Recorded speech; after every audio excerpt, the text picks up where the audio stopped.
जय माता दी। मेरे सभी प्यारे दोस्तों, मैं लक्ष्मी शर्मा बड़ों को चरण स्पर्श, छोटों को प्यार और बराबर वालों को दिल से नमस्कार करती हूँ।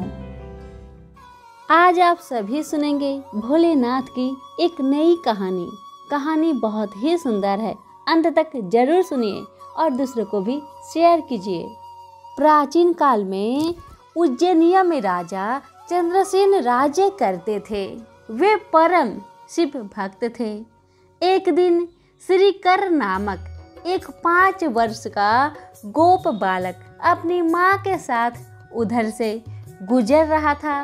राजा का शिव पूजन देखकर उसे बहुत विस्मय और कौतूहल हुआ।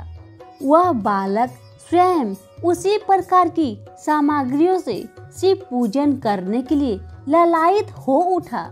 सामग्री का साधन न जुट पाने पर लौटते समय उसने रास्ते से एक पत्थर का टुकड़ा उठा लिया। घर आकर उसी पत्थर को शिव रूप में स्थापित कर पुष्प, चंदन आदि से परम श्रद्धा पूर्वक उनकी पूजा करने लगा। माता भोजन करने के लिए बुलाने आई, किंतु वह पूजा छोड़कर उठने के लिए किसी प्रकार भी तैयार नहीं हुआ। अंत में माता ने झल्लाकर पत्थर का वह टुकड़ा उठाकर दूर फेंक दिया। इससे बहुत ही दुखी होकर वह बालक जोर जोर से भगवान शिव को पुकारता हुआ रोने लगा। रोते रोते अंत में बेहोश होकर वही बालक गिर पड़ा।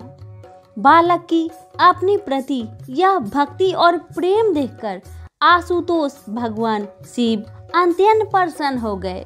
बालक ने जैसे ही होश में आकर अपने नेत्र खोला तो उसने देखा कि उसके सामने एक बहुत ही भव्य और अति विशाल स्वर्ण और रत्नों से बना हुआ मंदिर खड़ा है।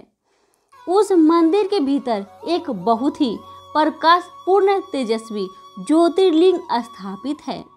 बच्चा प्रसन्नता और आनंद से विभोर होकर भगवान शिव की स्तुति करने लगा। माता को जब यह समाचार मिला तब दौड़कर अपने अपने प्यारे लाल को गले से लगा लिया। पीछे राजा चंद्रसेन ने भी वहां पहुंचकर उस बच्चे की भक्ति और सिद्धि की बड़ी सराहना की। धीरे धीरे वहां बड़ी भीड़ जुट गई। इतने में उस स्थान पर हनुमान जी प्रकट हो गए। उन्होंने कहा, मनुष्यों, भगवान शंकर शीघ्र फल देने वाले देवताओं में सर्वप्रथम है।